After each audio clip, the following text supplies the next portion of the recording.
আজকে বিমান বাহিনী তার শক্তি নিয়ে সেন্ট মার্টিন যাক, পরিস্থিতি দেখুক, নাকে যে লোকরা আছে তাদের ত্রাণ বিতরণ করুক।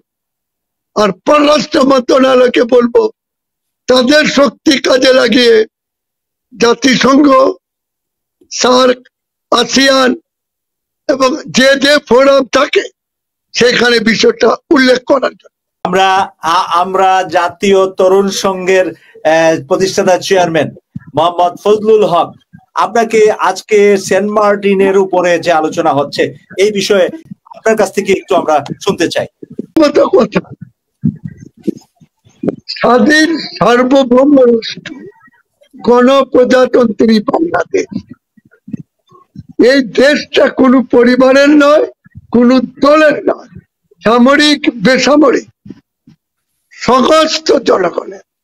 এই কথাটা আমাদের সবাই স্মরণ রাখতে হবে এবং সোচ্চার হতে হবে। আমার আলী আহমেদ ভাই ঠিকই বলেছে, বাঘের মতো গর্জন করে বলেছে। আমাদের সার্বভৌমের অবিচ্ছেদ্য অঙ্গ সেন্ট মার্টিন, এবং আমি উনি তালপট্টির কথা উল্লেখ করেছেন, এটাও ব্যাক করে আসতে হবে।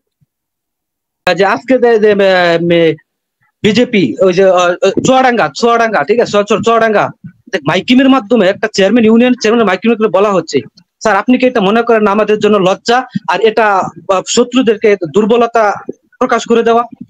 এটাই নত জানু যে একটা প্রতিবাদ তো করতে পারে, ঠিক আছে? আমরা চাই না, আপনার সাথে একমত না স্যার, আমরা যুদ্ধ চাই না, সরাসরি যুদ্ধ চাই না, কিন্তু আমাদের প্রতিবাদ, আমাদের পররাষ্ট্রনীতি, ঠিক আছে, এগুলো যখন আমরা না পাই তখন তো আমরা দেখি পররাষ্ট্রনীতি, তখনই তো আমাদের প্রশ্ন আছে যে সরকার ক্ষমতা থাকার জন্য সে কোনো কিছু করতে পারতেছে না। আজকে বুড়ে নির্বাচিত থাকলে এরকম নাও হতে পারতো।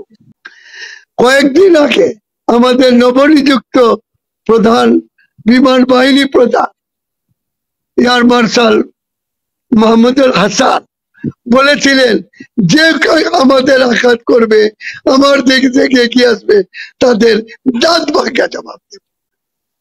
আজকে বিমান বাহিনী তার শক্তি নিয়ে সেন্ট মার্টিন যাক, পরিস্থিতি দেখুক, নাকে যে লোকরা আছে তাদের ত্রাণ বিতরণ করুক।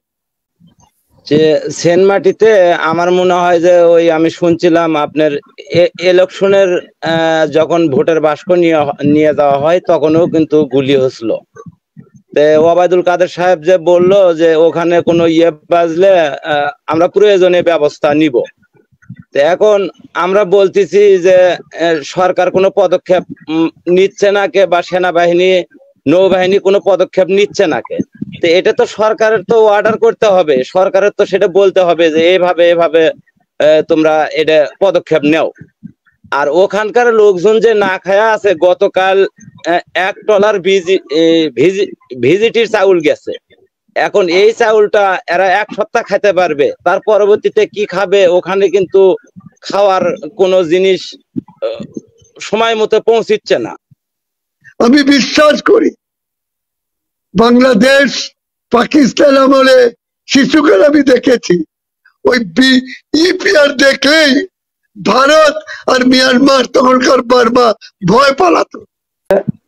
এই দেশটাকে ক্ষমতায় থাকার জন্য, দেশটার যে এই ক্ষমতায় অবৈধভাবে ক্ষমতায় টিকে থাকার জন্য দেশটার যে 18 কোটি জনগণ আছে তাদের ভোটাধিকার থেকে বঞ্চিত করে দেশটাকে যেভাবে নতজানু রাষ্ট্রনীতিতে পরিণত করেছে দেশের জনগণ, এর থেকে কিভাবে মুক্তি পাবে? দেশের যে এই অভ্যন্তরীণ যে বিষয়গুলো নিয়ে এমনি কয়েকদিন ধরে দেশে যে আলোচনা হচ্ছে, তার ভিতরে এই সীমান্তে যেভাবে এই উত্তেজনা বিরাজ করছে, দেশের মানুষ খুব হতাশার মধ্যে আছে।